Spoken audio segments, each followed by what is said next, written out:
Hey, yo, yo, yo, what's up, everybody? Welcome to the KillJoy Jake YouTube channel to talk a little Scream.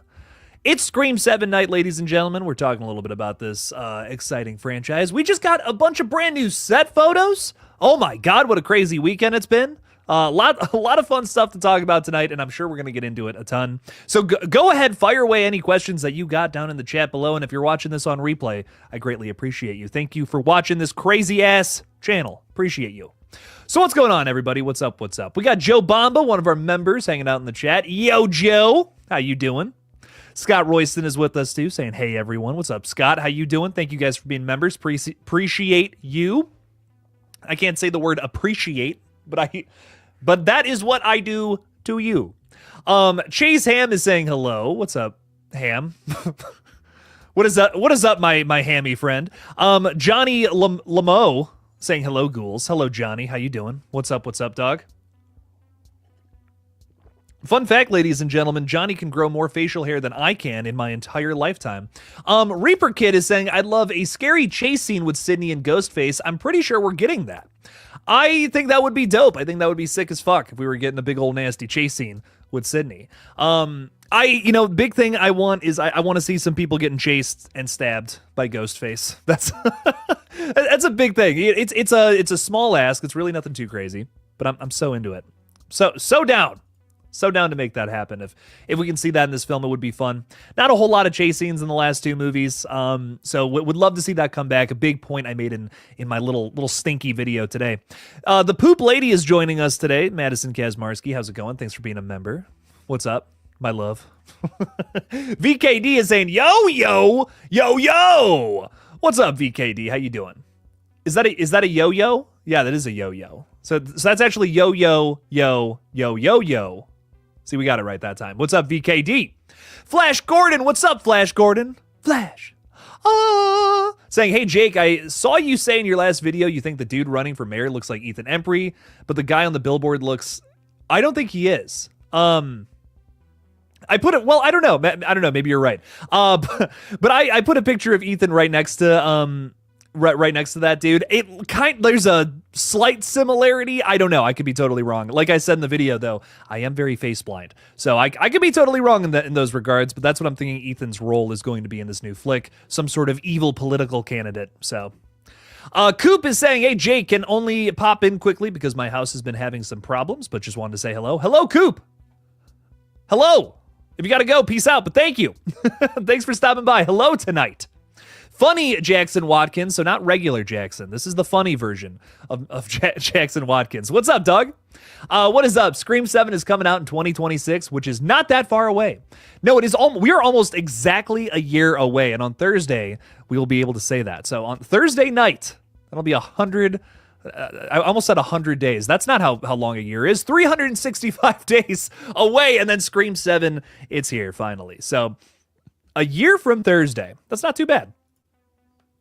Latrell316 is saying, I thought this was for tomorrow. Nice surprise. We got one today. We got one tomorrow. We got a members only stream on Wednesday, and then we're also streaming Friday. So stop on by. Whole bunch of times to talk Scream. It's gonna be fun. Erica's saying, hey, what's up, Erica? How's it going? Thank you for modding tonight. Appreciate you. Billy Boy is saying, what's up? How's it going, my friend? You know, and if you were worried that after Scream, there wouldn't be anything to talk about, we got Scary Movie 6 coming out just a few months after that, and likely Terrifier 4. Maybe. If I had to guess when Terrifier 4 was going to come out, probably October of 2026 as well. So I see next year being an even bigger year for horror than this one is, but we'll have to see. But lots of good stuff coming out next year. I cannot wait. 2025 though, still a lot of good projects on the horizon. A lot of lot of smaller projects, and there are a few sequels I am really excited for. 28 Years Later, hyped up for. Thanksgiving 2 coming out later on. Megan 2. There's some fun stuff coming out for sure, but I think 2026 might even be a better year. Mr. Rick, thanks for being a member, dude. Saying, I don't believe this, but my late mother always believed that Sydney's father was the mastermind, and why did he make any noise? He couldn't just wake up at that moment. It'd be cool if that happened. He was masterminding this whole thing tied up in a closet. Hey, I don't know. I don't know what's going on. Anything can happen. But Mr. Rick, I love it, dog. That's wild. I do wonder if we hear more about him here in Scream 7. It's a Sydney-focused story again, which technically we haven't gotten one of those since Scream 4, all the way back in 2011. So, what's happening here? Are we going to hear from Grandpa Neil, or is he dead? Or what's going on there? Yeah, I don't know. I'm not 100% sure on that one. Alex Narnia is saying, Jake, what is up, bro? The Final Destination trailer looks dope. Also, I thought this said dope as fuck. Dope, also brutal. Can't wait to see it. Hopefully isn't the last we see. Rumor through the grapevine and all that is that this is the start of a new trilogy, but I don't know. This is a film that admittedly has gone through a lot of different rewrites as well. I don't knock this film for that though. Most productions I probably would, but this one I understand. The original one was a lot more like pandemic focused from what I know. Like, it seems like it was a lot about first responders, which was like a really big, like hot button topic in like 2020, 2021. Now, like it's just not something that gets talked about as much. So I'm thinking they rewrote it to be a little more like, well, okay, this keeps getting delayed. We got to do something that's a little more, right now here in 2025. That's my guess, why things were rewritten, kind of reworked. Which makes sense. I understand why that route was chosen. But yeah, no, I think this is going to be a good movie. I'm genuinely so excited for Final Destination Bloodlines, even though it has the worst subtitle you can put next to a horror film, which I can't personally. I have yet to be able to name a film with bloodlines in this as the subtitle that is something actually good. There's a Hellraiser Bloodlines that's like weird and in space for some reason. Pet Sematary Bloodlines, yikes. I'm honestly, I know there's another one and I just can't think of it off the top of my head. Resurrection is another subtitle that is like you're just cursing, you're shooting yourself in your foot before it even comes out. Don't subtitle something Bloodlines or Resurrection, or it's probably bad. But let's hope this is good. Maybe this is the outlier. Maybe this breaks the Bloodlines curse. That's what I'm all about personally. Perry Moberg's a member joining us. Yo, what's up? What's up?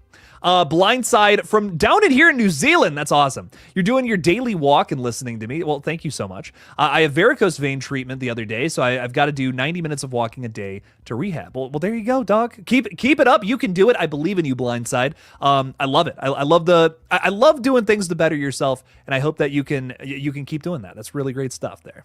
Beer Belly Angler is saying, Jake just saw The Monkey. Is it just me, or would Theo James would be good for a new Evil Dead? A bit of a Bruce Campbell role, but not fully. Shit. Didn't even think about that until you brought it up, but yeah, I'd be very into that. Someone cast this guy in Evil Dead Burn. New Evil Dead flick coming out. I'm all about that. I like that a lot, actually. Darth Chosen is saying, what's up, Jake? I just saw the trailer for Clown in a Cornfield, and Friendo needs new friends. I'm excited for this. Darth Chosen, me too, my friend. That one's going to be a lot of fun. Really excited for that one. It's a new slasher film. It sounds like it's the start of a new slasher series, too, because it's based on a book that already has 2 sequels, with a 4th sequel, or 3rd sequel, 4th movie, 4th book that's on the way from the same author. So, who knows? Maybe this is the start of a brand new franchise with Friendo the Clown. I'm into it, though, and I can't wait to see this one. Trailer was really promising, too, guys. I don't know if you guys saw this one or not, but I don't know. My video didn't do as well, which makes me think maybe it's not as much of a trending topic, but definitely look up this trailer. It's kind of this weird surprise movie that I'm like, it wasn't really on my radar, and now after that trailer, I'm like, this could be fun. Okay, I'm definitely going to check this out. Speaking of another movie that looks really good that I don't think is getting enough attention, Light & Ghost, thank you for the 5, saying Bring Her Back looks so good, and honestly, I hope they don't drop another trailer. Seen enough, and I'm there opening night. Light & Ghost, I could not agree more. It is the Rocka Rocka dudes, who of course did Talk to Me.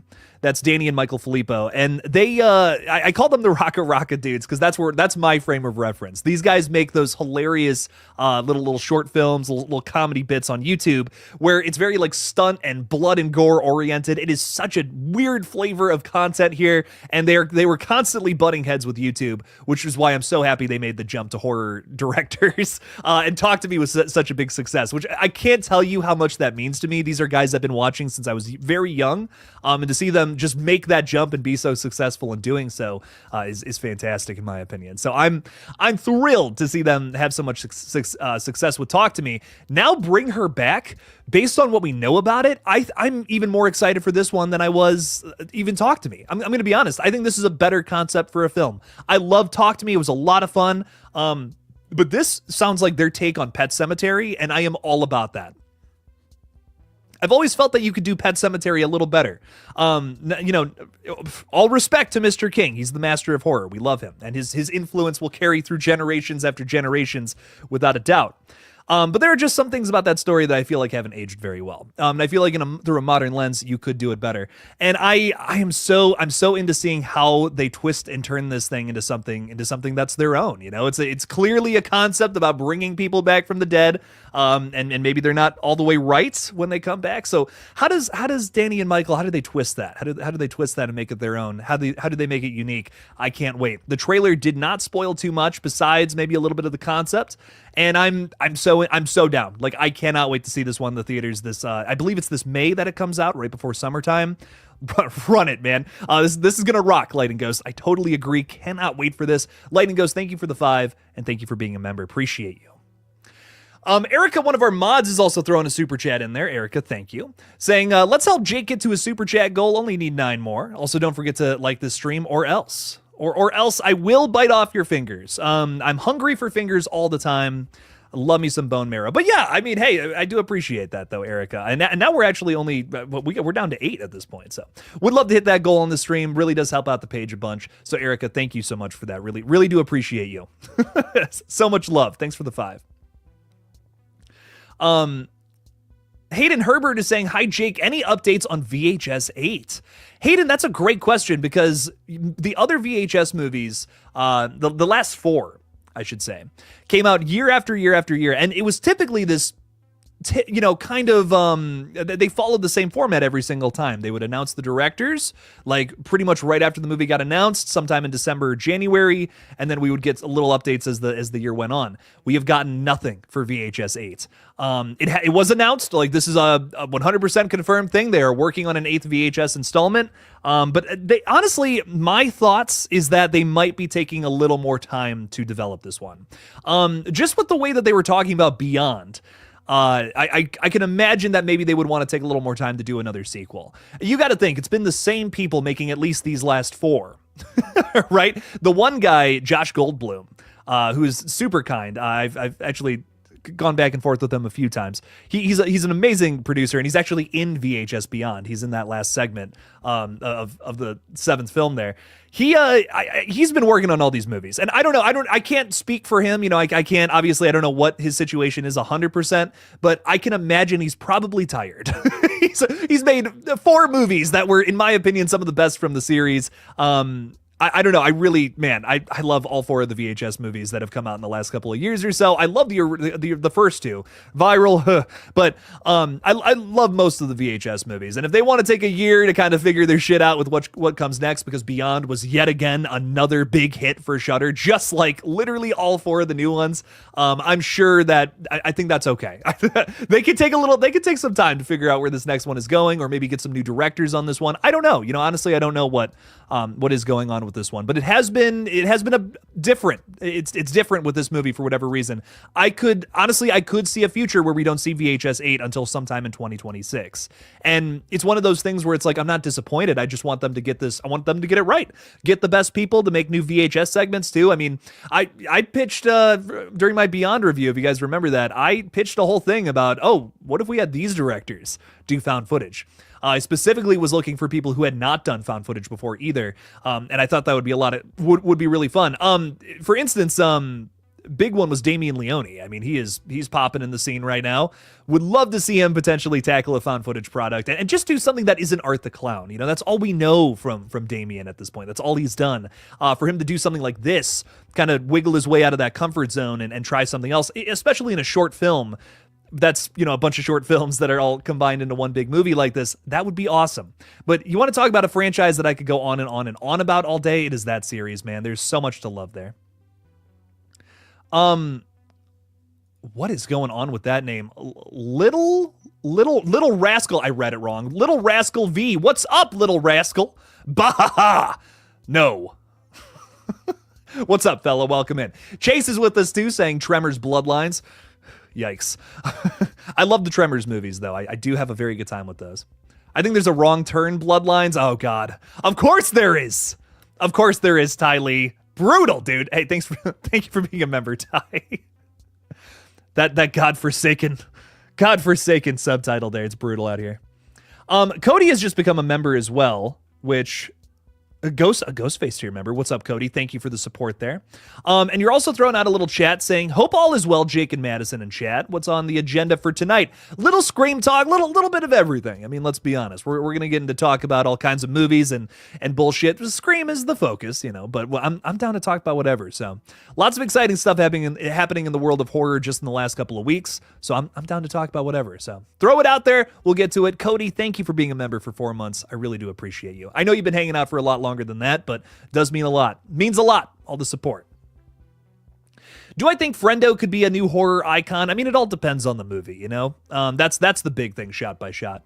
Because my other thing, too, is it kind of looks like a mix of Terrifier and Thanksgiving, this new movie. And I hope that they're able to find a unique voice in doing that, in this little mishmash pastiche montage thing that they got going on. So I'm hoping yes. You know, I'm always hoping the answer to that question is yes. We need new horror slasher movie icons, and I hope that Friendo can be just that. But we'll see. We'll see what's up. They should make a slasher. Their videos were so. They should make a slasher. I don't know what you're trying to get to, Chris, but I do like gory slasher movies, Chris. So thank you for hanging out with us. Appreciate you. Same with you, Gory Tiger. What's up? What's up? Yo, yo, yo. Recording makes me happy on air with Scott. I'm so glad that you're so happy, Scott. That makes me happy. Go, Jake, go. You go, Scott. I love it. Thanks for being here, dog. Swappenheimer is saying, Jake, could you give us your theory on the roles? Can you be more specific on the roles? I'm trying to think what you're talking about there. If you're talking about like character roles in Scream 7, I can talk to you a little bit about that. Like what I think different people are going to be in this movie. I talked a little bit in my video today about Celeste O'Connor and Mason Gooding's potential relationship in this movie. That was something I got into a bit. I'm not going to do a whole video on Tara and Chad not being together, but there is a rumor going around right now that Tara and Chad have broken up. Cross my heart. I'm so brokenhearted about that. Whatever, but apparently they're no longer together, and maybe Mason is with a Celeste O'Connor's character. Big reason I'm speculating that is only because there was a rumor that Chad was, or I should say Mason Gooding was filming with O'Connor over at that restaurant back a couple of weeks ago. So that's, you know, I don't know. It's a thought is what it is. I'm not totally married to it, but hey, who knows? Anything's happening. Kyle Gordon, the cutest penguin in the chat tonight, is saying, good evening, Jake. Good evening to you. How are you tonight? Did you check out that movie Malibu Horror Story? Let me know what you think if you ever saw it. I saw The Monkey this weekend. It was really good. I have not had time to check it out. I had like very little. We've been apartment shopping. How boring is that? All weekend pretty much. We got some gaming in, which was fun, but that was kind of the extent of the fun we had. We had to adult this weekend. It sucked, Madison and I. But we got through it. I'm glad you saw The Monkey, though. I'm glad you liked it, too. I very much so enjoyed it. I got to be honest. Probably my favorite Oz Perkins film to date. I can't wait for Keeper, which if you stayed after the credits, there was a little tease for that, too, which was exciting. But hell yeah, dog. That's very cool. Very, very cool. Very cool. I'll definitely have to put that one on real soon here. So. Speaking of something I plan on doing soon, Zaza420 is saying, hi, Jake. Hello. Hello's the Zaza. Jeez. Recording makes me happy on air with Scott is saying, Jake, what's new on Scream 7? Well, we got some brand new photos via an anonymous source that Craven Something Scary was able to get to first. Should I here, let me get these rolling here because this is exciting. I won't show you the restaurant pictures again. That was just a little blurb in today's video, but I will show you some of these exciting photos if you guys have missed them, didn't check them out or whatnot. Here, just like 2 seconds on that. So essentially here's the big one. That's Ghostface outside of a coffee shop. Holy shit. Kind of your first look at Ghostface, you can see him. He's in there somewhere. He's a little blurry, but the best we could do with behind the scenes stills here. Then we have this guy, Ron Lynch. What the fuck is going on with this dude? So Ron Lynch is running for mayor in Pine Grove. I think that's Ethan Embry, but don't take my word on it because I don't know. I'm so face blind, and also that's got to be a wig because that doesn't look like Ethan's hair at all. So I don't know. Not sure what's going on here, but this is clearly something for Scream 7. Pine Grove, Indiana is where is the fictional city where they're shooting Scream 7. Obviously, they're actually shooting it outside of Atlanta. But it is an exciting little photo there. Not sure what the heck is going on. But there's a new mayor in town, potentially. Maybe our new killer. I don't know. I think it could be our new Ghostface, though. And you know what? I actually don't want to show that last photo because I didn't crop out the people. Forgot about that. But there's also another picture just of the street, which if you've seen any of the set photos from the last week or so, or even before that, you probably have seen this. It's basically a big, what is that? A marquee? Is that the word for it? A marquee that reads Texas Chainsaw Massacre on this like spooky looking street. I don't know. You know, I couldn't tell you what that's all about. I'm imagining downtown, small town, Pine Grove, right? That's what I'm thinking is going on with that, with all that. But yeah, some exciting new set photos. Those are the highlights. I mean, there's some other stuff too, but I mean, that's the big thing. Craven actually talked a little bit about in his video. There's this there's this video of Ghostface running. And it kind of looks like the robe's a little different.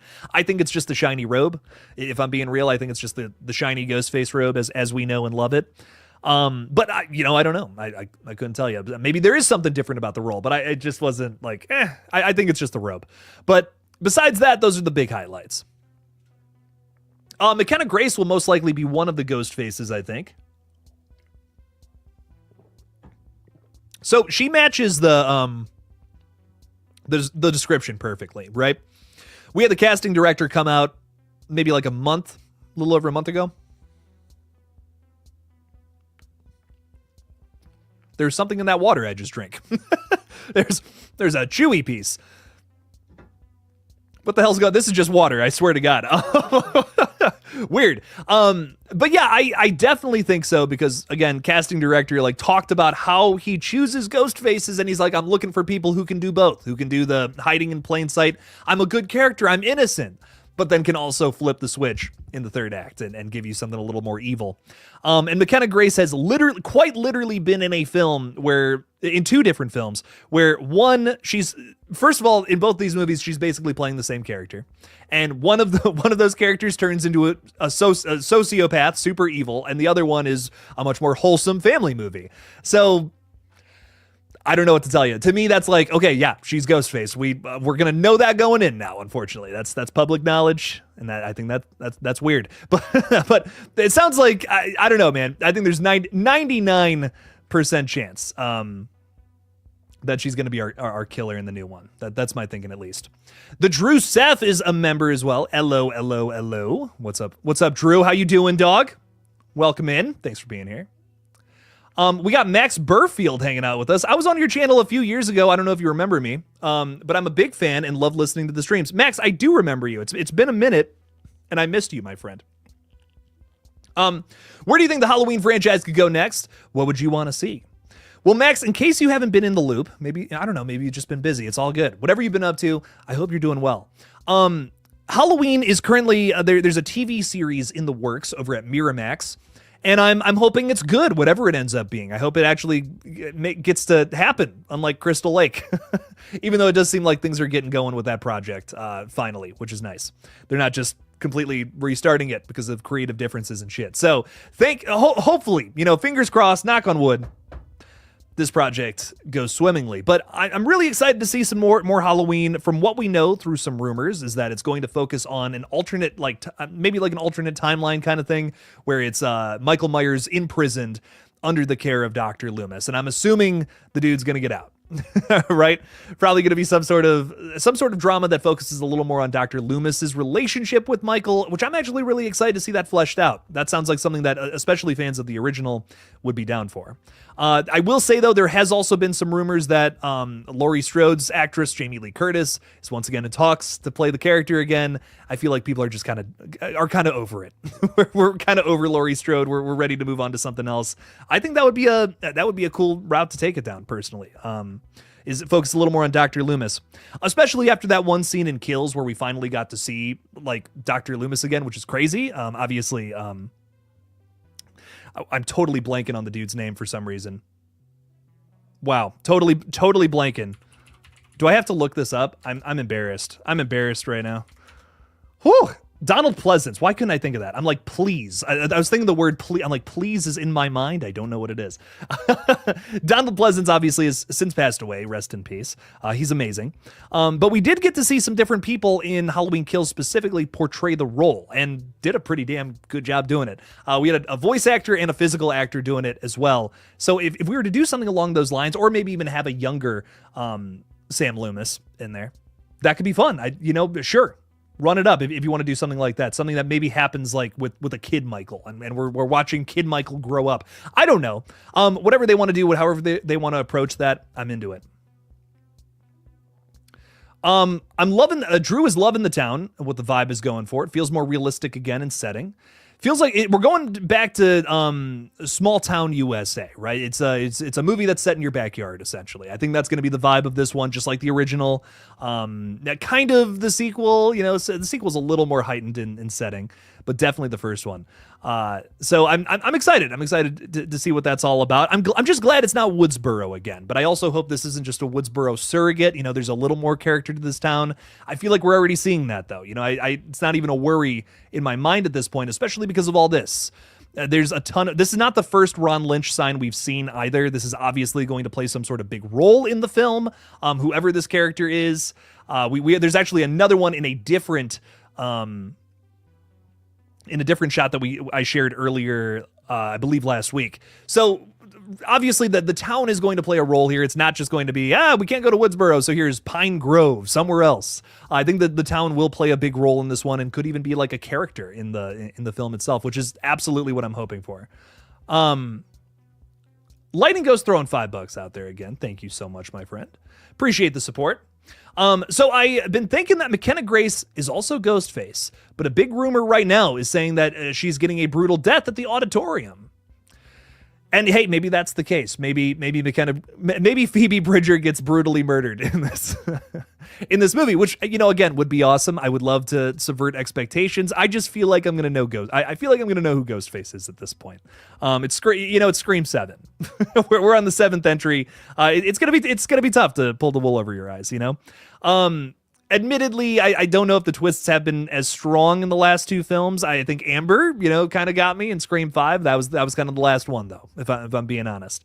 Will Scream 7's mystery be good? I really do hope so, but I feel like it's probably going to be one of the bigger names, just because that it just makes sense on paper. It's one of those things. You can't just have anybody play Ghostface, especially, and my other thing too is I don't want it to be someone who's too close to Sydney. People keep saying that. People are like, oh, well, what if it's Joel McHale, her husband? The guy that had multiple kids with her and married this and married our final girl. Like, I think Sidney Prescott is a little more intelligent than that. And I would hate to undermine that just to tell another story. So I don't know. Personally, I really hope that if it's going to be one of the big names here, it's going to be McKenna Grace. It's going to be someone else besides one of her immediate family members, because man, I'm not buying that. I'm not buying that. Sydney is an incredibly intelligent character. And if you're going to tell me that people have been fooling her for decades, literal decades of her life after everything she's gone through, I'm not buying it. Sorry. But we'll see. We'll see what ends up happening. I really hope it's McKenna Grace. And the other thing too is there's a ton of rumors out there, a ton of them that even conflict as well, and only one of them can be right. Who knows?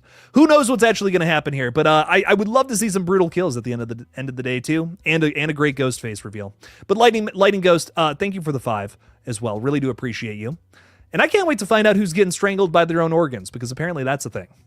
that's a thing too. Someone's getting some organs in some messed up places, and that's crazy to me. So another rumor. So who knows? Rick W is back. What's up? What's up? How's it going, Rick? Thanks for being here. Appreciate you a ton. Jake only needs six more super chats to reach the goal. Hey, there we go. Rock on, rock on. Tanya in the D is saying, good evening, Jake in chat. Good evening, Tanya. Getting so excited for Scream 7. Good. Saw the monkey and loved it. Very much looking forward to Keeper. I'm glad you liked the monkey. I had a very fun time with it. I don't know what it is, but most Oz Perkins flicks I have seen, I just have not been crazy about the ending. This was the first one in a while where I really liked the way that it ended. And I feel like he took the King story, which I don't think it has the greatest ending. It's not anything super memorable, and he made it fantastic. I think he makes it work a lot better with the themes present in the story itself. So the idea, it's more about acceptance versus triumph was the biggest thing that I kind of got into, but in a fun way. You know, it's a really fun movie. It's super cartoonish and goofy, yet at the same time deals with some really heavy themes, and I think it's a great balance. It's a movie that justifies its campy, cartoonish tone while also having some substance to it. And Tanya, I loved it a ton. The monkey was great. One of my favorite horror films of the year so far. I'm excited for Keeper. I can't wait to see what he does next. Tanya, also, thank you for being a member. Thanks for hanging out with us tonight, talking a little horror. I love it. No more Jamie Lee. That's so funny. Yeah, I'm over it with Laurie Strode at this point. They're never going to give her a good ending. So just strike it. Just let's put this let's old Yeller this thing and move on to something else. It takes place after the events of 1978. Everything is smoke and mirrors at the moment with the Halloween TV series. I'm just talking rumors. I would love for it to be Kid Michael. If it's not, if it's older Michael too, that's fine as well. But every talk with the Halloween TV series is all pretty fair game at the moment. Smashing Blumpkins, that's gross if you know what that is. Really hope there's no Ghostface reveal and the movie ends on a cliffhanger to lead into 8. Need to change things up a bit. I agree. Change it up. Change it up. But I don't know. You know, that's the other thing. I actually don't know if they are going to change it up with this one. Really does feel like it's going to be a return to form kind of movie here. So right now I'm expecting typical good old fashioned Scream formula, and hey, some people that's music to their ears. Me personally, if I want to go through that journey, I have 5 movies already where that's the case. So me personally, I'm just hoping they find a way to break it and do something different like what you're talking about there. But I don't know. We'll see. Talking Star Wars is saying, who do you think Ghostface is, Jake? I think either McKenna, Anna, if she's Stu's sister, counselors, or one of the boys. I think it is definitely Anna Camp and McKenna Grace. I think that's going to be my pick until the movie comes out. I think for sure Anna is going to be Stu's sister and McKenna Grace is an accomplice for whatever reason. Maybe her real daughter, some crazy shit. I don't know. I don't. To me, it's just like this is obviously something that's connecting to the past. They've already announced that Scott Foley and Matthew Lillard are returning for some sort of role. I'm sure they're going to be on screen playing their old characters again, likely in a flashback or a dream sequence. But whatever the twist is with this movie, it's going to connect to the original somehow. And I think it's going to be another character that we've just left in the past somewhere. Stu's sister, sure. We just need anybody to be Ghostface from the past at this point. I'm very much so over it, but maybe it makes for a fun reveal. You know, maybe Anna Camp gives a good enough performance that I can look past it. Because I am a little sick of Scream being so self-obsessed, being so over, just can't stop pointing the finger towards the original movie. I just say, tell a good story here in the present. You know, Scream 96, it's an awesome film. It's one of my favorite horror movies. It's fantastic. One of the greatest horror films of all time. For a Scream sequel to tell a new murder mystery, I just wanted to have good characters now in the moment. I don't need it to connect all the way back to the original. I think just donning the Ghostface mask itself connects it to the original based on Billy and Stu. You know, if someone is willing to do that here today, I don't need them to be directly connected to those events. Just putting on the mask itself does that, in my opinion. I'd love it if they eventually, for a streaming service, they can bring the world of Five Nights at Freddy's into a TV series. Can't get enough of Lillard and want to see more Afton in a prequel show. I wonder what they do with this sequel. We already know that Matthew Lillard is going to be in the second one that I believe is coming out this December. And a lot of Stu fans were over the moon about that Five Nights at Freddy's movie because it was kind of the prototype for the Stu reveal that everyone wants. Everyone wants him to take off the mask again, and it's old Stu all broken down and beaten, and here he is to exact his revenge on Sydney, right? We know that he's going to be in this next one and likely a third movie as well, so I think it's going to be fun. I'm excited for it. I think it's only up from here for the Five Nights at Freddy's movies. Because I just feel like that first film, it was a $20 million Matt Pat video, with a whole bunch of, hey, Easter egg, hey, Easter egg, hey, Easter egg. And I don't know. I'm just like, man, that game is so fucking scary, and they just watered down the jump scares big time because they're like, well, kids are gonna watch this, and I'm like, yeah, and kids played that video game and got the shit and piss scared out of them, man. I was one of them. I remember when the game came out, man. I was playing it like crazy. I was watching Markiplier shit and piss himself too. I remember it was scary, and I don't know. That movie was like. Felt like I was watching a G-rated Pixar movie, and I'm just like, I don't know what's going on here. Like, the point of this is to scare kids, which is say what you want about that, but that's the point. Horror games for kids are popping right now, so make these movies scary too, in a good reflection. Pirated Copy is saying, did you enjoy the new movie Companion? I sure did. Had a really good time with it. I did a little review video for my top tier patrons. I don't know, sometimes I'll post a review video and it just, no one watches it. So I figured the patrons would want to see it though. So I know that for sure. But I posted a video on Presence, which honest to God, one of my favorite horror films from the year so far. Really enjoyed it.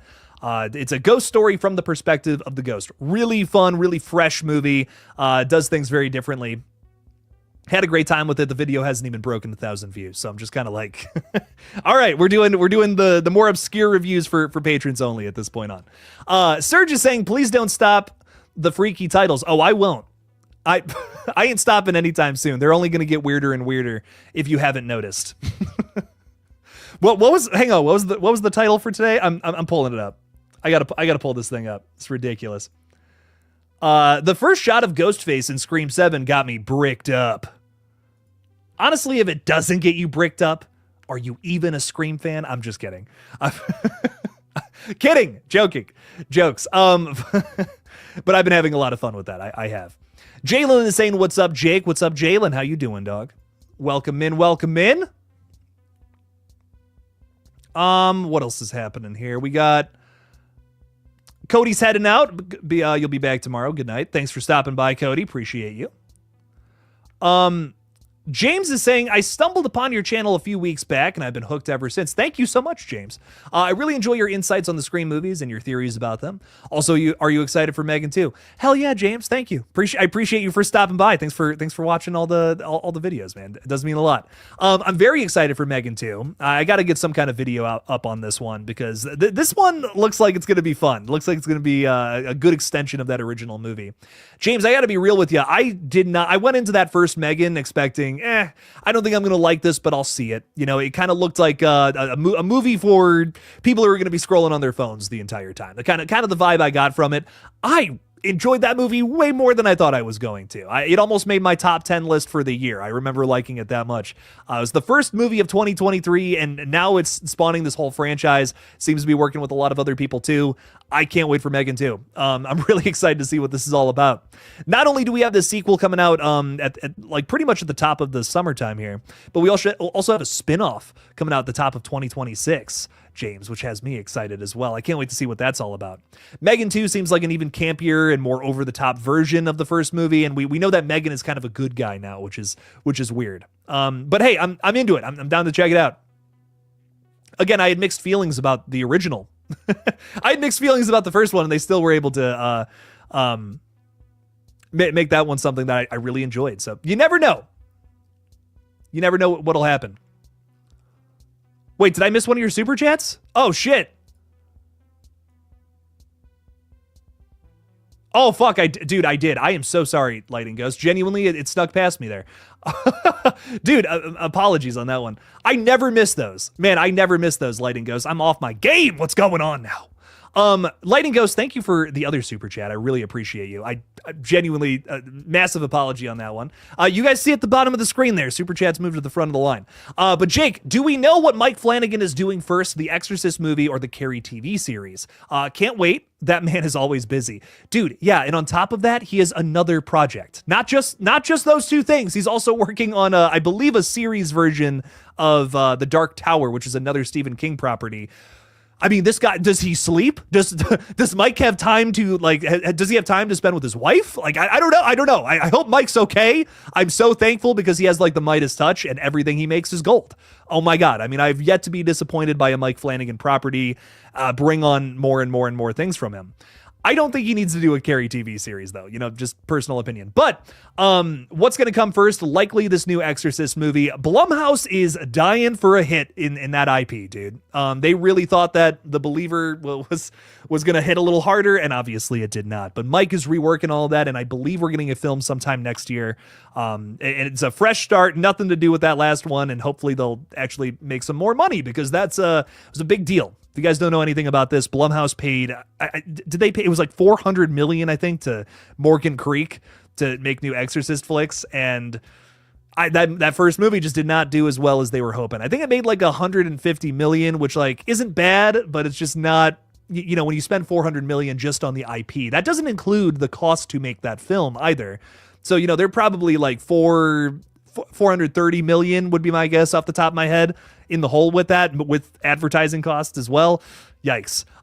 They need a hit. So they got the best guy in town to make the next one. So I think Mike Flanagan's The Exorcist, it's going to be a banger. I'm very excited for that. Kind of flipped the whole script on The Exorcist stuff, because there's some diehard horror fans who are never going to give a chance to a new Exorcist property. Fair enough.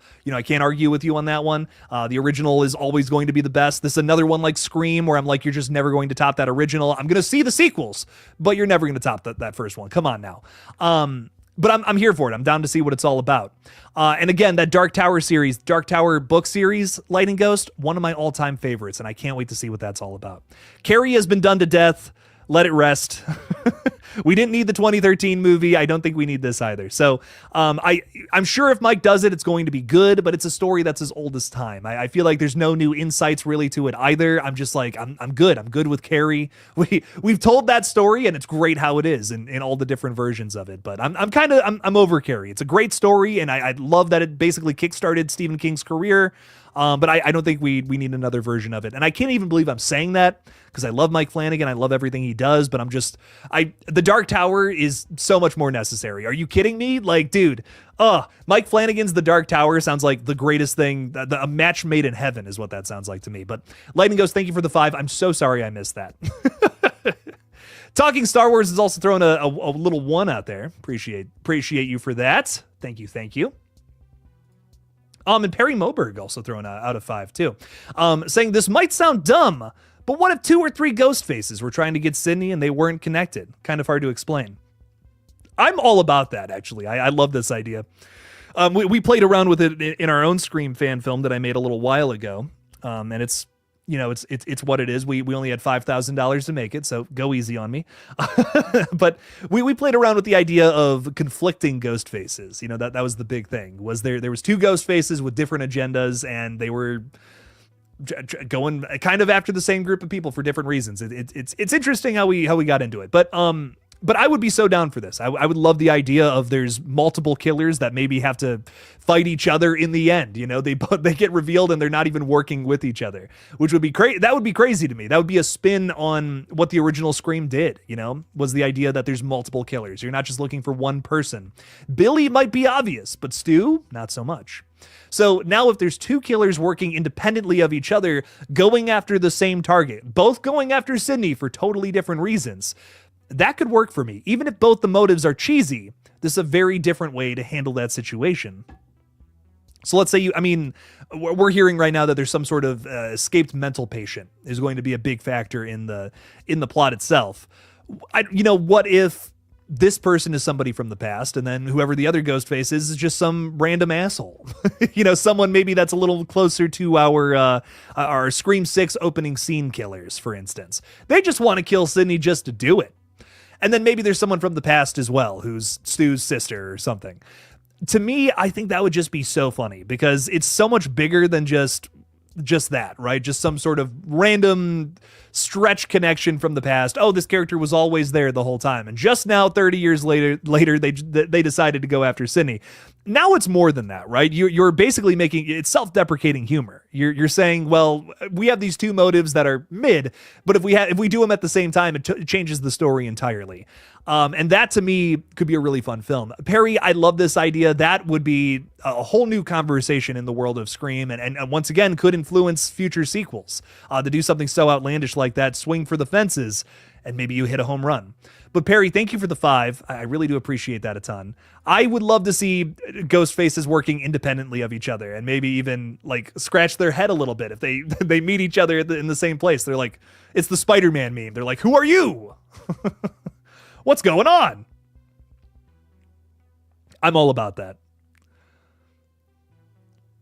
Why in the monkey review you blurred it out? If you know what Kenneth is talking about here, you're probably cracking up. Why did I blur it out? Because this isn't an orange and black website that I know some of you know what I'm talking about. Max is saying, I like that idea. Sounds really cool if executed well. Maybe they end up working together or fighting against one another to kill Sydney. And that would be the downfall of the movie, right? It would be like maybe they both have a plan that works, but because they're trying to execute them at the same time, it falls flat. They end up fighting each other, and that's Sydney's in to go and maybe attack them, third party them, essentially. I am so into something. That would be a crazy third act. I would be so down for something like that, Max. That would be fun. But Perry and Max are speaking my language there. Is this pre-recorded? I'm after a few beers, so I'm lost. If this was pre-recorded and I had messages pop up on the screen, I would be a master editor, is what I would be. Hayden Herbert is saying, do you think Creep 3 will still happen, or will we just get more episodes for the Creep tapes? Well, we are getting more episodes for the Creep tapes, and I think whatever was going on with Creep 3, it just turned into this series. We actually had Mark Duplass and Patrick Bryce, the brain children, I guess, of the Creep franchise, talk a little bit about how they had all these different ideas for Creep 3, and they decided, what if we just shoot them as little short films, put them together as a series of television? And now they're giving us a season 2. Just got renewed, and we should be getting it again. We should be getting a new season sometime relatively soon. So I'm really excited for season 2 of the Creep tapes. I loved the first season. It was fun. I felt like there was some times where I felt like it was a little like aimless, but it was still fun, and I had a good time with it. That last episode secured the season for me. If it wasn't for that last episode, I'd have a little more critiques, but overall, I had a very good time with it. It's got a great soundtrack, too, but Creep tapes, they rock. Some really good stuff there. Erica is reminding everybody in the chat to check out my gaming channel. I'm streaming over there kind of daily with some horror game fun. Here's the link. Yeah, go check it out. Go subscribe. We're playing the casting of Frank Stone this week, which is the story mode version of Dead by Daylight. And I've never gone through it. Google says I can do it in 6 hours, so we're gonna, I think, split that across 2 streams, maybe 3. But we'll see. I'm really excited to play through that one. It's gonna be a good time, so stop on by. We're playing a different game every week now, is what I'm thinking about. So go on by the page. It's gonna be fun to do all that. Paula saying, love you, Jake. I love you, Paula. Thanks for being here. Thanks for stopping by. On top of, oh my God, I forget, Austin, you're right. There's so many Mike Flanagan projects, I can't even keep up with all of them. He's also writing the Clayface movie. How does he have the time to do all this? I have been working on like one feature film script for like 3 months. And I'm still working on it. I'm just like, I'm still not happy with this. Dude is just pumping them out left and right. It's crazy. I'm just he's amazing. He's amazing is what he is. By the last Scream 7 update video, the title will be Scream 7 updates that make me I'm not reading that, but that's really funny. It's only going to get crazier. I hope you know. I'm finding more and more ways to come up with insane titles. I can't believe YouTube hasn't yelled at me yet. Like, especially after today's, I was like, okay, I'm pushing it. Like, I'm trying to get in trouble at this point. Nothing. It's nuts. Infinite Sky is saying howdy. Howdy, fella. How you doing, partner? You stopping at the saloon? Are you a thirsty cowpoke? What's up, fella? Was Cole Cuts the Halloween fan edit you were talking about? Watched both back to back because I love the first one. You know what? This was a question from the other night. I was talking about Rob Zombie's Halloween, specifically the sequel. Now, you might hate this film, but there's a cut of it here on YouTube that I think is awesome. And if I can find the right one, this is a guy who cuts hair. That's not the right one. Also a guy who cuts hair. Okay, yeah, no, I can't, no. Cole Cuts. Makes me think of sandwiches. There's an awesome edit, though, of Rob Zombie's Halloween 2 up here on the tube somewhere that someone made, and it rocks. Better color correction, a better flow of the story. It makes me appreciate Rob Zombie's Halloween 2 a lot more than I already did. Was the monkey more funny or scary? Definitely more funny, but it's a horror comedy at the end of the day. I think there's scary elements in its existentialism. I think it's one of those things where it's like, if you think about it, it's scary, but it is a very funny film. It deals with its heavy topics with a lot of laughs, and that's good. So I personally had a great time with it. What else is going on?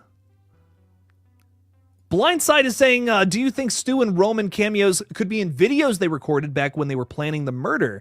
There's a true crime incident dubbed the True Scream Killers. They videotaped their prep. I absolutely think so. Yes, this is a possibility. A lot of people are saying flashbacks. A lot of people are saying we might actually get to see the scene of Maureen Prescott's murder from, the killer's perspectives, perhaps. Something like this, I feel like would work a little bit to keep the story in the present. That to me would be a little more fun, a little more restrained. Just to, show us everything outright. Like, let's say it's the opening scene, showing us Maureen's murder. I think it would be a little more like we're figuring out things through a mystery if it were videotapes, like, let's say it's a video of Stu and Roman, that we have to put into a VHS player and all that shit. Right. And then play this thing that's these uncovered tapes that we're just finding now. That could be interesting. That could be interesting. That could build upon the mystery that's already presented itself in the film. I'm definitely maybe even a little more into that than the idea of, just doing a flashback, just cutting back to that. This is probably the angle that I like the most if we're going to bring Stu and Roman back, is to do the videotapes. Because, the other thing about this too is everyone wants to see Stu be alive. But if you want to see funny Stu, you want to see 1996 Stu again, show 1996 Stu again, After if he is alive, I just feel like you're not getting the version of Stu that you really want. I want Stu from 1996. He's hilarious. He's a goofy little guy. And I don't think he's going to be a goofy little guy if he was trapped in a basement for some 30 some years, whatever. I don't know. Give me goofy Stu or don't give me Stu is how I think about it. And I guess same with Roman too. We'll see Roman before the events of Scream 3, which is cool. I'm into that. Again, gives us more details and angles on a character that we thought we knew everything about. The monkey is a comedy, but with a bunch of brutal kills here and there. Best way to describe it. It's funny. Oz Perkins actually had an interview talking a little bit about how every kill in the movie is something that's really impractical. Like, he wanted it to be cartoonish and illogical.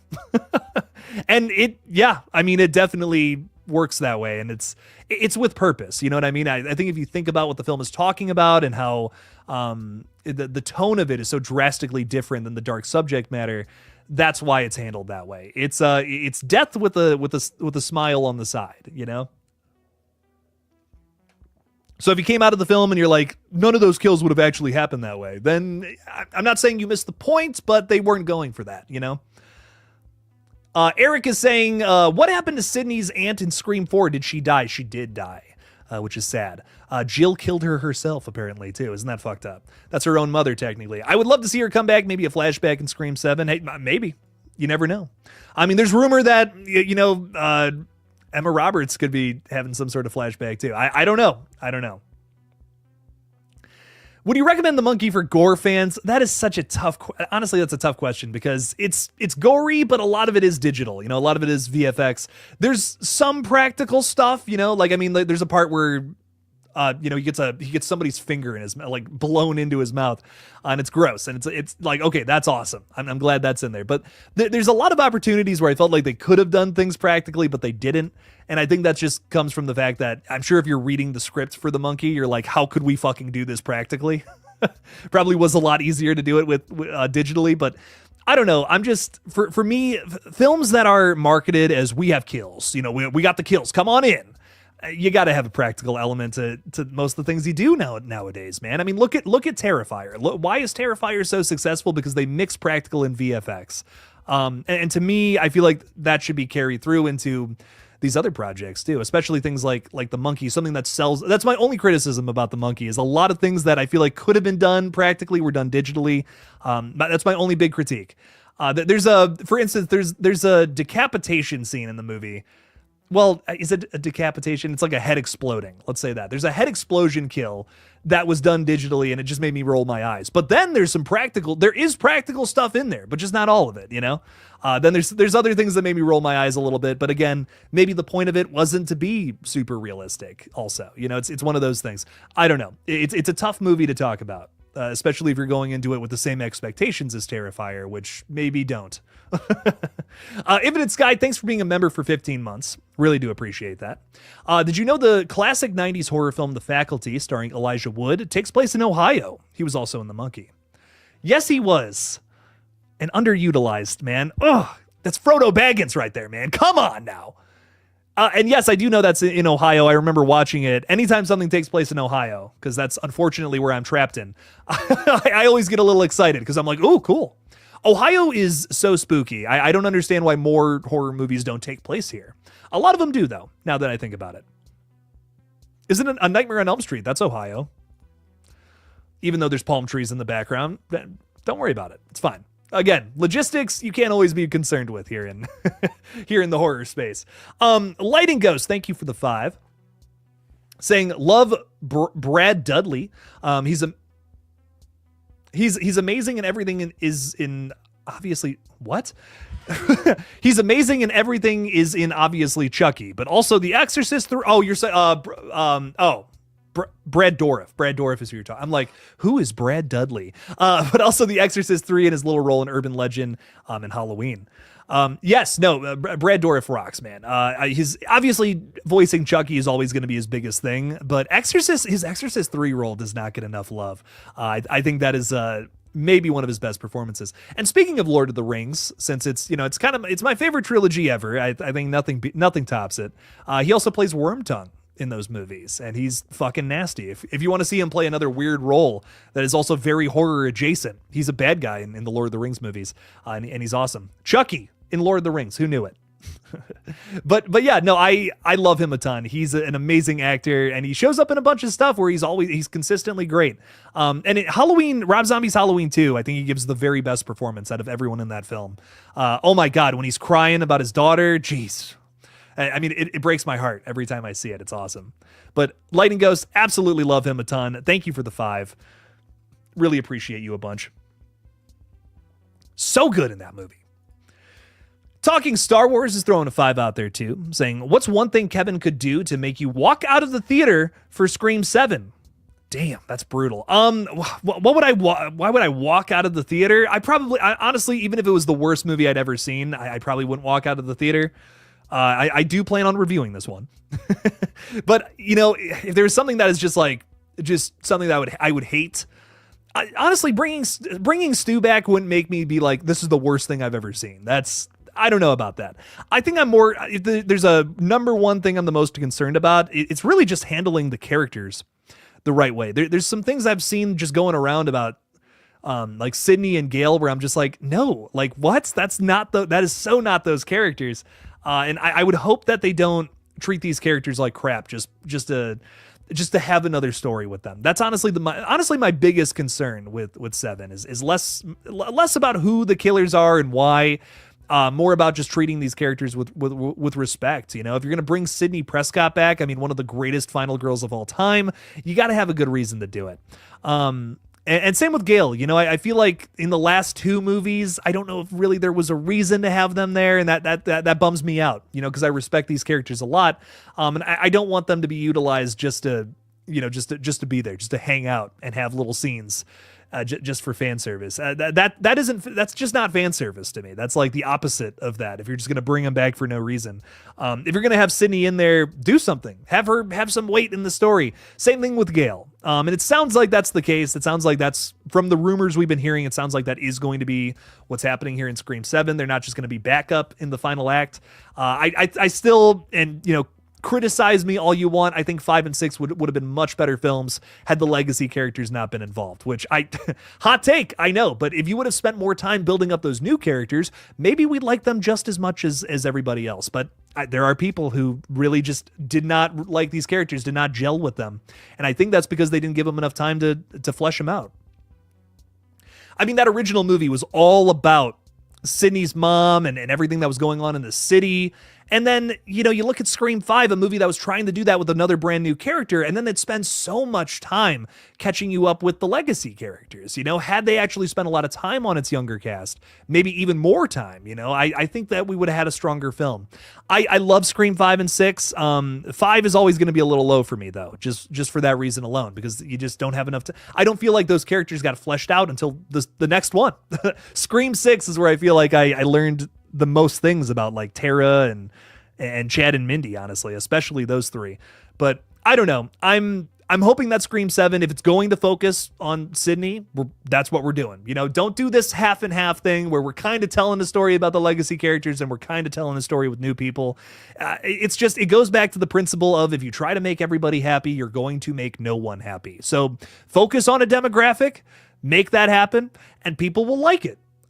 It really is that easy. Just don't try to make everybody happy, because then you're not going to be successful at all. So hopefully they understand that with this entry. Talking Star Wars, thank you so much for the 5. And Lighting Ghost is saying Dorff is what I meant. Stupid autocorrect. I know that's what you meant. I saw Brad Dudley and I'm like, that sounds like someone I know, but I wasn't 100% on all that. But Lighting Ghost, thank you for the 2. I appreciate it. Thank you so much thanks for the support. And yes, Brad Dourif fucking rocks. Anything he's in is pretty much guaranteed to be something worthwhile. I've yet to be disappointed by a Brad Dourif performance. And and I was kind of trashing Exorcist sequels a minute ago, but dude, if you haven't seen Exorcist 3, that is such a banger that does not get talked about enough. I wish that was a standalone movie. That's kind of my one thing about it. But I still love it. I still love it how it is, man. It is a really cool idea for a flick. Isn't Dogman has been seen in parts of Ohio on certain days or months of this year? Dogman? Are you talking about like the movie that came out this year, Leo? I have not seen Dogman. Honestly, I wanted to, though. I really did want to see that one. It's I believe it's from the same guy that does Diary of a Wimpy Kid, right? Is his name Dave Pilkey? I feel like maybe that's right. Maybe I'm talking out of my ass. I did want to see that. I missed it when it was in theaters, but wanted to check that one out, but I totally did not have time for it. Samira is saying, I want to see Ghostface killers with better motives other than fame, revenge, obsessed with Sydney. We need something new and fresh for Scream. I'm down for you. I want to see, I definitely want a good motive. And I've said this before, I'm still consistent with it. I don't even care who's under the mask. I just want a good motive. That's my big thing. The motive is always just something recycled from the past these days. And I'm really hoping for something else. I'm really hoping just for some kind of motive where it's like, oh, we haven't done that before. That's cool. I liked Scream 5's motive, that, the idea of toxic fandom and requels and all that. That was interesting to me. It's like we're gonna do a killing ourselves to give Hollywood better ideas. Like what a petty piece of shit. It's just what I thought about Richie after that movie, but that was effective. It really made me pissed off, and that to me is absolutely the point. But I don't know. I liked Scream 5's motive. I like Scream 4's motive. Scream 6, I don't know, man. That to me was like, okay, now you're just doing Scream 2 again at a certain point. But I do like that Scream 6 fleshes out Richie Kirsch a little more, which honestly makes me like Scream 5 more after watching Scream 6. There was that. I think they added more to his story, where admittedly, I don't know if Mrs. Loomis really adds anything to Billy, in all fairness. I do, I've come to like Scream 2's reveal. It's taken some time. I wasn't crazy about it at first, but I don't hate it now. I especially love Mickey, but miss it. I don't know. To me, I've watched Scream 2 a couple of times, and I don't have any new insights on Billy after watching the end of that. I do have new insights on Richie, though, watching Scream 6. Like the first time I watched it, I'm like, oh, okay. So he's, he was so obsessed with that film, and his family shunned him for it because they weren't into the movies. I'm like, that's really interesting to me. That's a really interesting what is that, like villain upbringing story, villain origin story. That's the term I was looking for. It's very Scream, very unique in that sense, and I think they had a really good idea there. But just the fact that it was a family is a problem in this franchise that has already done that so many times. Just getting off Sista Pam's live stream. Let's see this one. Gotta love the Scream fandom. We're all just so excited about this movie. It's in production. You know, there's a lot to talk about. It's an exciting time. I hope she's doing well though. Hope she's excited. I know she's a big Stu fan, so I'm sure she is like over the moon right now with everything going on. What else is going on here? Your dream actor for a Scream movie is Willem Dafoe. You know, he's been doing some campier stuff lately. I mean, he was in Beetlejuice too. So I don't know, you know, maybe. I typically see him in more like serious stuff, but whenever he has like a role where he can be a little over the top, the Lighthouse or honestly Beetlejuice as well. I love it. He kills. He's so dynamic as an actor and versatile. I love everything he's been in pretty much. That's another actor where he's been in so much and I've yet to be disappointed. I don't know. He's awesome. He's awesome in everything. What was that? Poor Things too. That was another weird one from him that I really liked. He's in like every Robert Eggers movie pretty much besides The Witch. And he's great. He's great in all those. He's always some weird little dude in all those movies. I just love when he plays weird little dudes. That's all I want from Willem Dafoe. Gail stole some cheese, damn it. Gail, you took my cheese cubes. You took the last one, and now you have to die. There we go. TRS, you're cooking over there. Call up the scriptwriters. Make them change the ending. Chris Nichols is saying, hey, Jake, do you think the Stab franchise will be featured in Scream 7? A great question. Honestly, I don't know. Because it wasn't really talked about much in the last movie. It kind of seems like they're moving on from that a little bit. We had Gail give a line that I thought was really interesting. It's all about true crime limited series these days when talking about selling the film rights.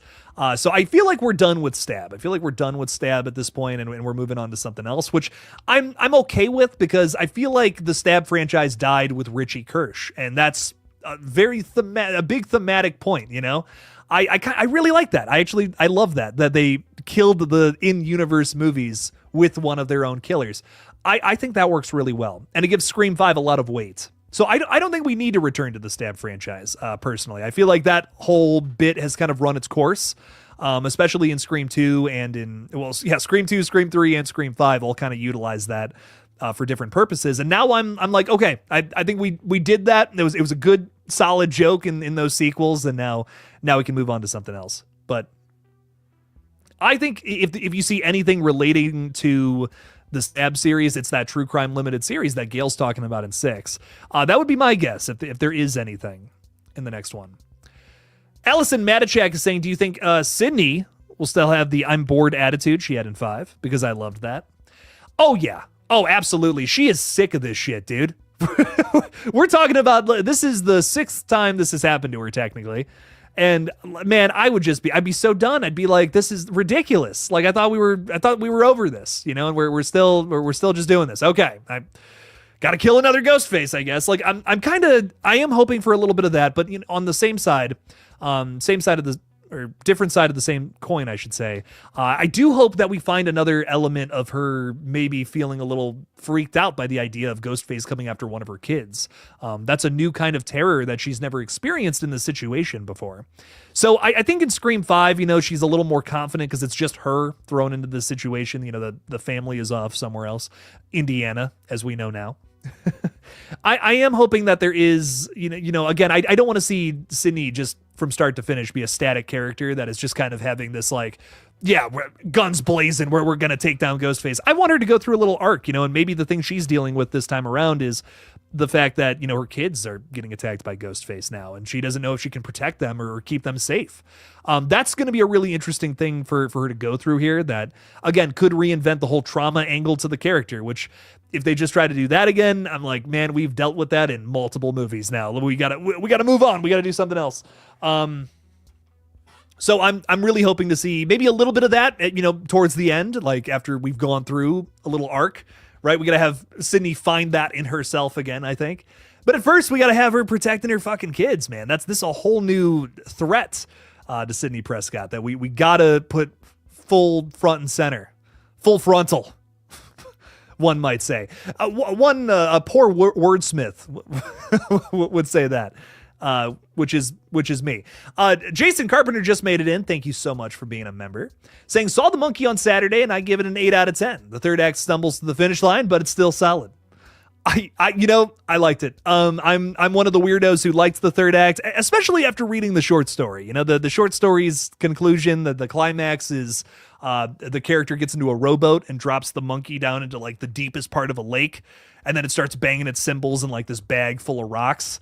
And then like the guy's got to like row his way to shore as the boat is breaking apart and all that. It's Hal Shelbourne. Ooh, it's a weird name. A lot of letters.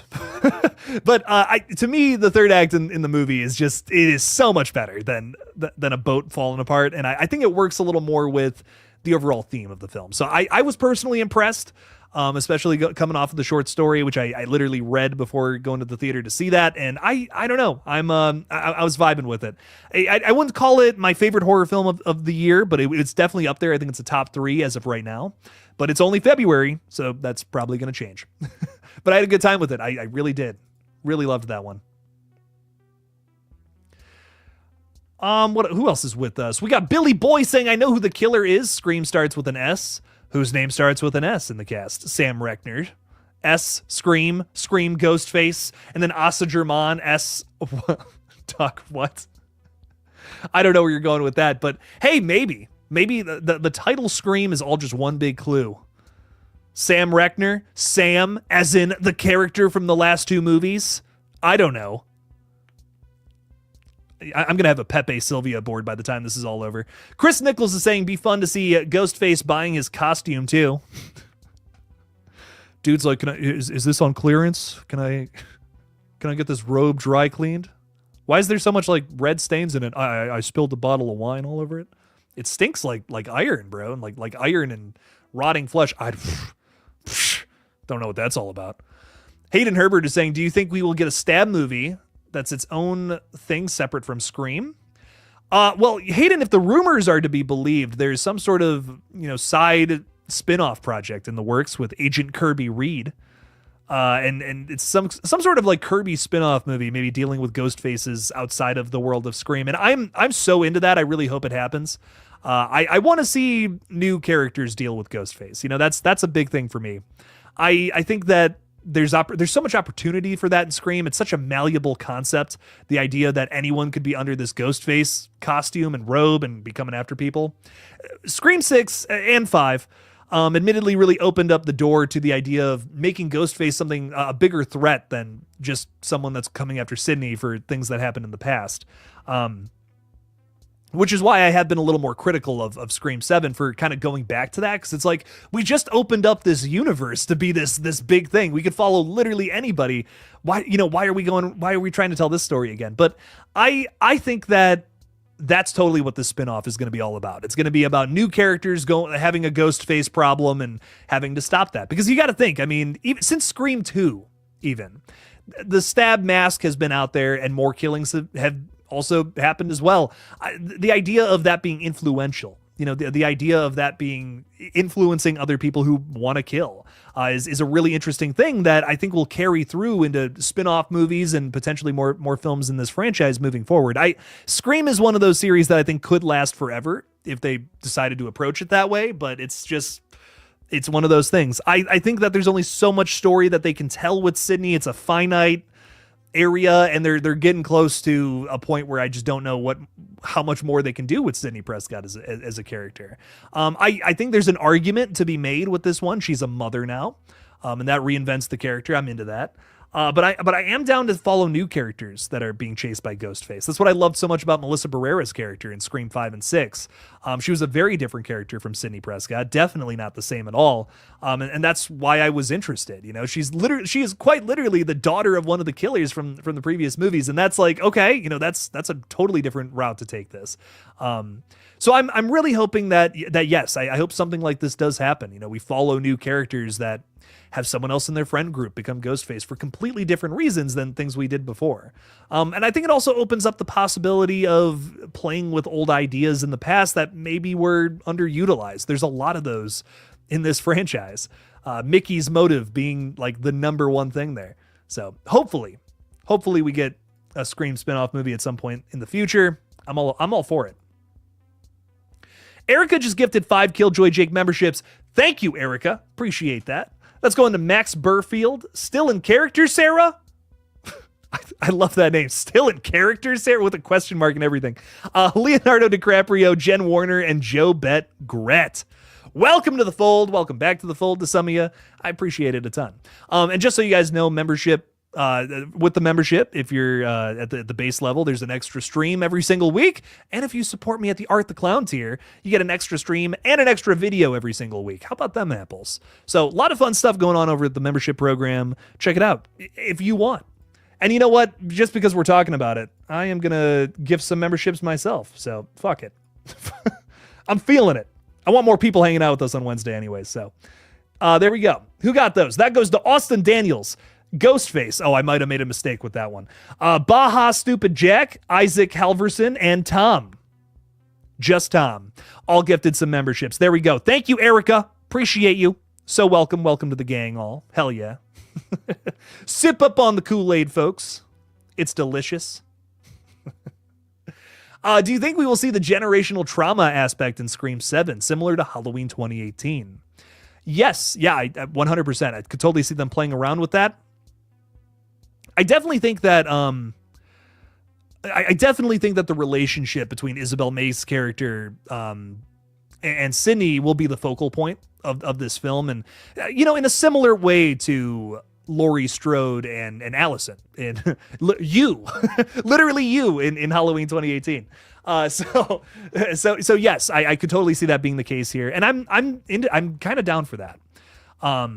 I'm down for it because I think that Scream has an opportunity to pick apart things from Halloween 2018 if that's not too far, out of the zeitgeist now. Do we even care about that at this point? Do we even care about like Corey Cunningham commentary at this point? I don't know, is that something that Scream 7 is actually going to do and point the finger at, something that happened, 7 years ago now? I don't know. But maybe they play around with a similar format. Maybe it's less so commentary focused. Maybe it's just a new way to tell the story here in the present. But I don't know. I'm into it, whatever they end up doing.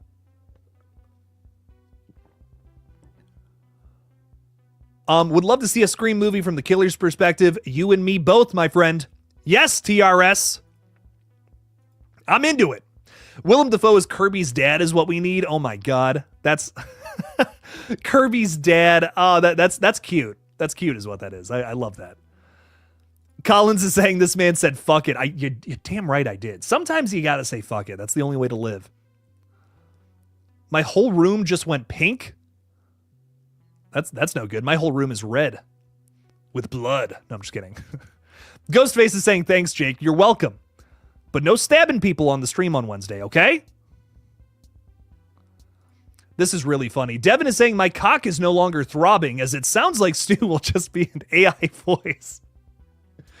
Maybe I wanted to read that. Low-key, softer than a pancake, but looking forward to hearing his voice again in this franchise. Devin, here's my thing, my friend.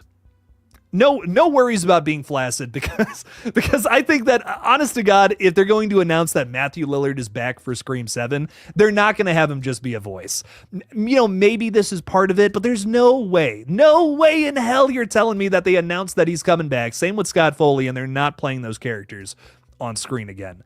I mean, we even had Scott Foley say, I'm excited to continue the legacy of Roman Bridger. And is it really continuing the legacy if you're just lending your voice to, the new Ghostface with their new Ghostface changer? Nah. No way. I don't buy it, Devin. We're seeing these characters on screen in some capacity. I think so. That's really funny. Erica's yelling at me. She's like, I deleted that. I'm so sorry, Erica. I guess I'm pushing the limits with YouTube these days. I probably should stop, but it's been too much fun. I honestly just can't believe they're just letting me get away with these crazy video titles. Anyways, Hayden is saying, I'm trying to write a horror movie script that's about cops looking for hikers that were killed in the woods, but we don't know who killed them, and then find out in the final act. It's all from body cam. Ooh, okay. I'm interested. That sounds really. I like that premise a lot. That's a fun premise. Cops searching through the woods or something. They stumble upon something they don't like. I'm into it. Jason, that's a little bit spoilery with the monkey, but yes, that's all I'm going to say. Yes to that. I don't want to elaborate quite yet.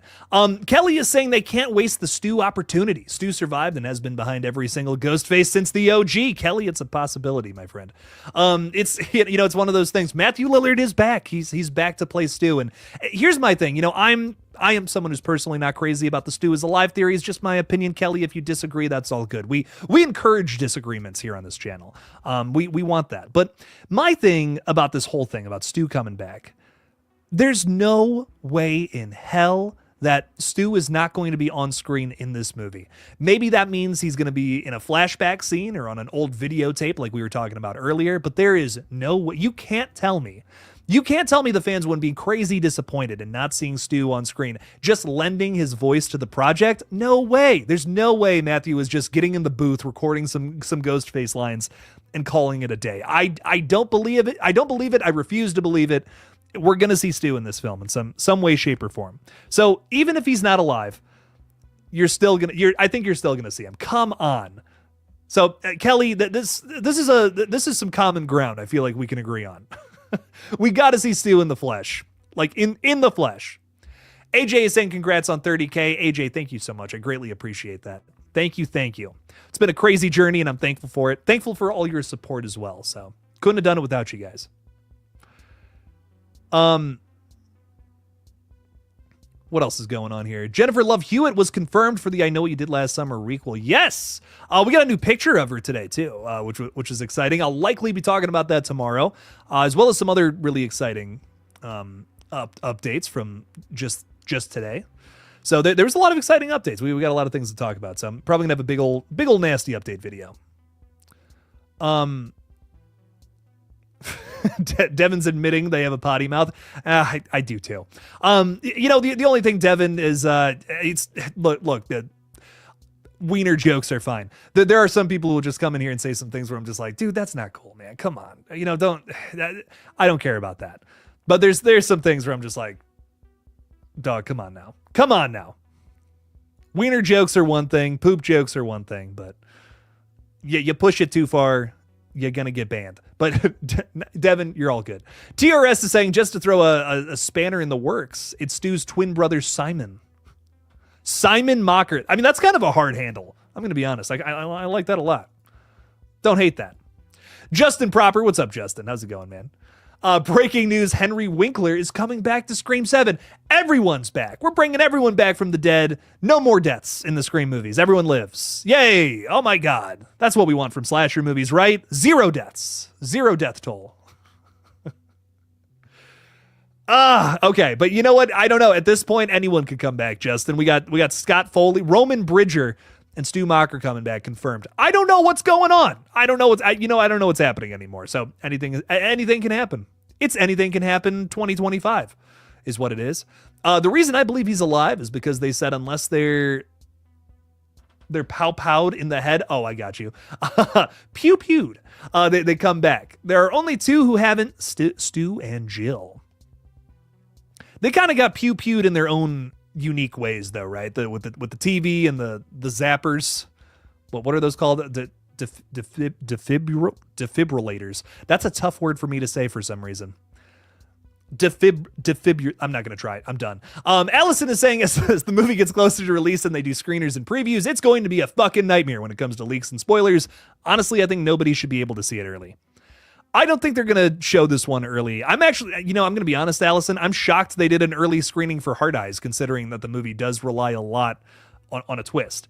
But it's Scream. That's the thing. The only people who are going to see this one early are, maybe some test screenings. I really strongly doubt that they're going to have people see this one, people like myself early, because it's going to be impossible not to talk about it. But if I do get to see it early, that would be awesome. Would love that. I kind of doubt it though. I kind of doubt it with this one. And Thanksgiving 2 coming out later this year. But honestly, I don't know, because again, Hard Eyes was a Spyglass release, and they released that one early, and I don't know. I couldn't tell you. Maybe that's the case, but we'll see. We'll see. I hope not though. I hope they just release it when it comes out. If you guys remember Scream 6, the ending leaked online, dude. I avoided it like the plague. I had people in the chats just blocking people left and right. It was crazy. But yeah, if anything leaks, that there is a point where things are too much. There was something that I kept from today's video that I'm like, I don't think we should put that in a video. Like that's a spoiler is what that is right there. So I already know there are already things about Scream 7 that I will not talk about publicly. One very big specific thing that I'm not getting into. Zach is saying I have a theory that Stu will stew all over the place. Oh, he's stewing out here. He's stewing and drewing. Nightmare Files is saying, hey, showing support. What's up, Nightmare Files? How's it going, dude? What's up?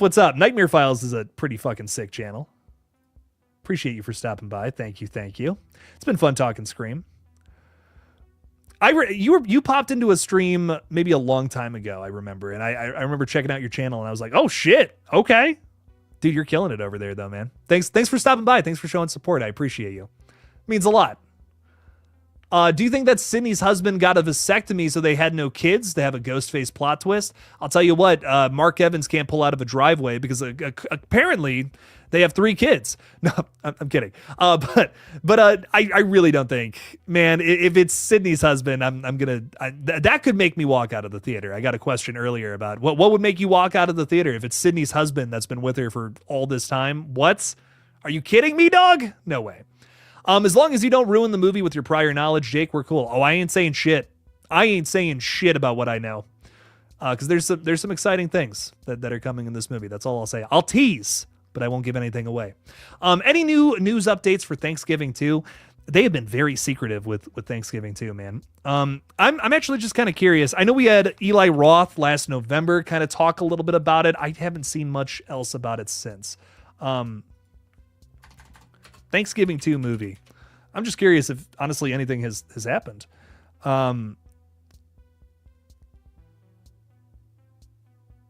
Yeah, not a ton of things. Yeah, I'm seeing all the updates from end of last year. Yeah, I mean they're probably filming as of right now would be my they're filming next month. That's what's up. Yeah, so shooting begins soon. I would imagine the film comes out probably in November again. I could see that. It's a crazy turnaround, but I could see it being the case. Pretty quick, pretty quick from start to finish there. But I could, again, if it's a quick shoot and all that and they just get it out, I could totally see that being the case. But we will likely get some more updates for this next month would be my guess. So we'll probably have a big Thanksgiving 2 video sometime in March. Do you think we'll get Unfriended 3? It's called Host. Check it out. No, I'm just kidding. But maybe. I would love to see found footage come back. I feel like there hasn't been too many great found footage movies lately. Milk and Cereal here on YouTube, which you can watch for free. Probably one of the better ones in a long time. I really, really liked that. What if Sydney drives or Stu's head at the end of the movie as a reference to Pearl and Maxine and X? Bring him back, then put the theories to rest forever. Actually just smash his head. Just... It's like the TV didn't do it, but my foot will, That's really funny. I like that. Hybrid Gamer, thanks for being here, dog. Thanks for being a member, too. The real Mark is jealous and needs to kill for revenge that Sydney dumped him. If Mark Kincaid is the killer of this movie at this point, I'll take it. Just to see him in this film, I'm like, whatever. I'll take whatever I can get now. Devin is saying, has there been word on whether or not Hayden Panettiere is coming back to Scream 7? No, which is really interesting. Because I kind of feel like the whole cast has been announced at this point. Like I feel like we're past casting updates. So if Kirby is in this flick, it's a secret at this point.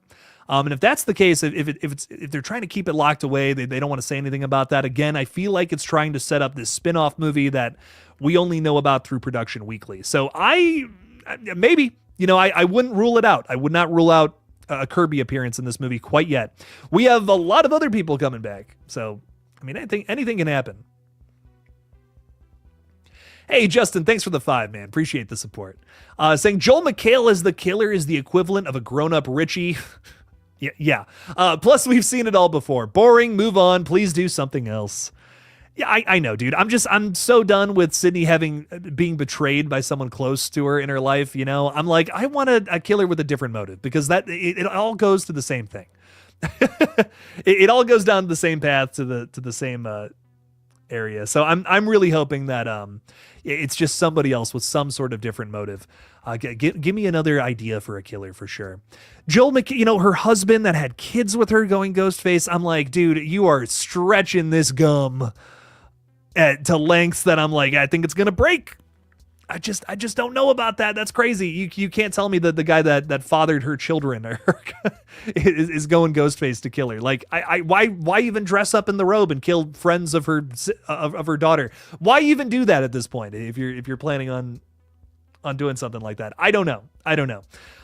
So I don't buy it. I don't buy the idea of the husband being the killer. I just feel like that would be really disappointing. I'm hoping that Joel is just an emotional kill at some point in the film. I think we need that. We need that emotional kill. And if the rumor is true, the idea that we're trying to set up a whole new trilogy here, I say, killing this character, I think would be really brutal. And again, give Sydney a reason to really fight back. It's vengeance now. It's personal. This shit's personal. But Justin, thank you for the 5. I hope it's somebody else. I really hope it's McKenna Grace. Honestly, at this point, I don't even care if it's obvious. I just feel like it would work. It would work better. One of Sydney's daughter's friends, I would be a lot more interested in as a killer than someone in the Prescott family.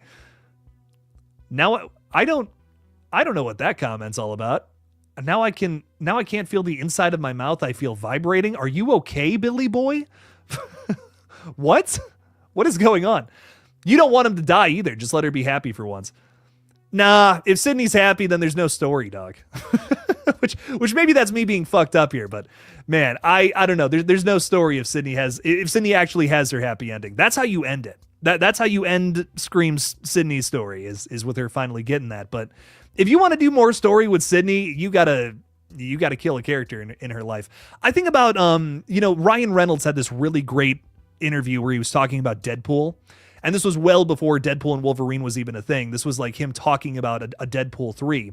Years and years and years ago, he was saying the only way we would do it again is if we could rip something away, like I'm paraphrasing, but rip something away again from Wade Wilson. And if you think about the first 2 movies, he does get he kind of gets like his own life ripped away from him in the first one. And then in the second one, it's his girlfriend. So I don't know, did they follow that rule in the third one? I guess, sure, whatever. But I liked that was a criteria for why he would want a new Deadpool movie. Is you would have to have something, you would have to have a reason for him to go and start killing people again. And with Sydney, it's similar. It's not the same thing, but it's a similar idea. So to me, I'm all about that. The idea of you can't have Sydney be happy 100% of the time. There's no story there then, right? If we had a movie where our main character was happy from start to finish, that there's nothing happened then. So I hope that Sydney is able to go through some sort of arc here. It doesn't even have to go so far as killing a family member. Just a family member is in danger. Sydney is not happy as soon as Ghostface starts killing again. Give me something. Happy ending can come at the end of the story, but not right at the beginning of something like this. Rick W is throwing 5 out there saying Anna Camp, putting the money down. It's going to be Anna Camp as Ghostface. And this seems to be the big thing. This seems to be the most people, at least from what I've heard, is saying McKenna Grace, Anna Camp, Sam Reckner. These are the 3 names that I'm hearing the most for Ghostface. Does anyone think Celeste O'Connor is going to be Ghostface? I'm just curious. Or Asa German now. That's a name, got thrown around a little bit, but not as much as the other fellas. So let me know. Let me know if there's anyone else that has a differing opinion there, because I'm curious. It seems like, again, Anna Camp and McKenna Grace, maybe even Sam Reckner. These are the names I'm hearing the most from people with early predictions. But if you got something else, if you got another idea, if you're like, I think it's this person, Jake, throw it out there. I'm curious. I want to hear more theories. But Rick W, thank you for the 5. Love it. Very good stuff there. Sydney has too many dead boyfriends. It's too predictable. Patrick Dempsey, sure. Joel Blow, nobody, 0 impact. Damn! Brutal. Well, the other thing about this, Justin, is that whatever they were going to do for Patrick Dempsey is likely what they're going to do for Joel McHale. So if he was going to die in the original script, they're doing that with Joel now. Will that work? Maybe not. You might be right. So we're just going to have to see. Where it's one of those things where we're just going to have to see if they're able to flesh it out with with an actor who's known for playing douchebags. But hey, I don't know. Anything is possible in the world of film with movie magic. So I'm trying to keep my eyes open and my mind open, my eyes wide. Erica is saying, hey, everyone, don't forget to follow Jake's gaming channel. Hey, that would be cool. Kind of daily. That's really funny. Some horror games there. There's the link. Yeah, go subscribe to GullGotha. We want to get that up to 1,000 subscribers real soon here. Would be a lot of fun to get that monetized. So stop on by where we're doing a bunch of really fun streams there. And again, if you're just joining us, we talked about this a little earlier, but I am playing The Casting of Frank Stone this week, the story mode version of Dead by Daylight. So stop on by. It's gonna be a really good time. I can't wait for it. I will donate $20 if Ghostface ends up being McKenna Grace. Shot by shot. We'll have this. We'll come back to this conversation in a year then. All right. You know what? I'll take your bet there. Take some bets. We'll make it happen. Princess Allison Sweat Winter. What is that name? Hi. Hello. Hello. What is up? Welcome in to the Scream stream. Q Met over on Kick is with us too, giving us is that a gif of Dwayne The Rock Johnson doing his little like thing? I like it. What's up, fella? You're the first and only person hanging out with us over on Kick there. So that's something. We're making it happen on that platform, let me tell you. Looking forward to seeing that stream, man. Oh yeah. Oh, it's going to be something. I saw your video title. What happened to Chad and Tara? So rumor has it Chad and Tara have broken up. There's no more Chara in this world. It's looking like Celeste O'Connor though, and Chad might be hooking up in this new one, knocking boots, if you will. I don't know. The reason I have come to that conclusion is the rumor was when they were filming at that restaurant. Is that it was a scene between, rumor has it, again, take it with a grain of salt, it was between Mason Gooding's character and Celeste O'Connor's. So I don't, maybe they're out on a date. I don't know. Couldn't tell you. I don't know what's going on there, though. Chad breaking Tara's heart. That's brutal. God. What's going on there? I don't know. Rick W. is even going one further. Anna Camp equals Leslie Mocker. Why now? No clue. That's a great point. So we are hearing that there might be a little subplot about an escaped mental patient, though. So, maybe Anna Camp's Leslie Mocker has been locked away all these years and just got out, right? That might explain it, why we waited 30 years to dig up this story, but I don't know. It's one of those things where I'm just like, I don't know. But we'll see. Well, does it work? Sure. Maybe. I hope it does, Rick. And Anna Camp, I think, would be a good Ghostface. Just looking at the lineup of cast of characters, I think she would be really interesting. We've also never seen a female duo Ghostface killers. So that's something that has, piques my interest. We haven't done that yet. And again, I like the idea that anyone can be under the mask. It can be literally anyone in the cast, not just people who might seem like the killer the most. So I'm all about that. I'm all about two women being Ghostface this time around, which again hasn't happened yet. So Rick W, thank you for the 5. Appreciate that. Leslie Mocker might be our killer this time around. We'll see. Has anyone mentioned the Blues Clues on your shelf yet? No, but I'm picking it up because the fact that it hasn't been talked about is kind of crazy if I'm being real here. So I got a present the other day. My aunts came over. And and she was like, oh, we heard you're moving into an apartment, so we want to get you something. I really liked Blues Clues when I was a young kid, and she got me this. It's the Blues Clues salt and pepper shaker, and it even has a paprika, too. How about them apples? So I will be using these at the dinner table, our fine china, if you will. And Madison is just going to have to deal with it. But yes, it's really funny. I can't believe. I didn't no comments, no nothing about it. I made a big post about it on Instagram. I think I'm the only horror content creator to have Blues Clues representation on the set. And that ain't changing anytime soon, ladies and gentlemen. We're looking for clues. And there you go, ladies and gentlemen. I've also been a mystery fan my whole life, because this is Scooby-Doo for 3-year-olds. It's what this is. I've loved the mystery my whole life. I love deducing what the fuck is going on in a certain situation. So that's where my love for it started, apparently. Princess Allison Sweatwinter is saying, can't wait for Megan 2.0 trailer release.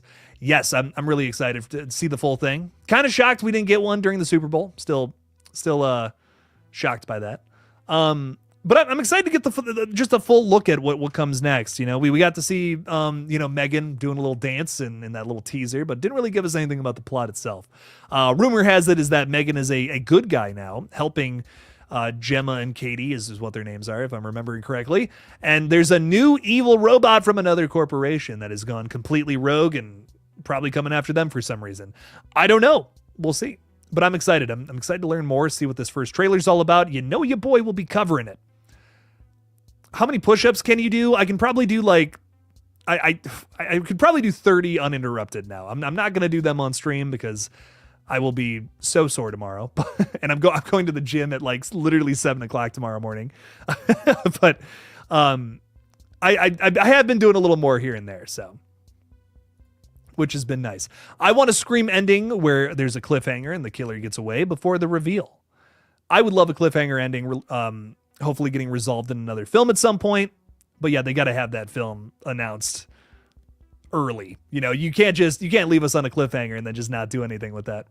There's a theory that Steve from Blue's Clues is the same person he plays on Law and Order, where he goes insane and dies. Fun theory. I love it already. Oh my God, 10 out of 10.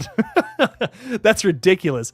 I know that, that actor is also in like a grunge band or something like that. And I don't think I've ever listened to the music, but it's like, that's just so funny to me. He's like the nicest, happiest dude on that TV show, but he sings about like probably a bunch of sad stuff.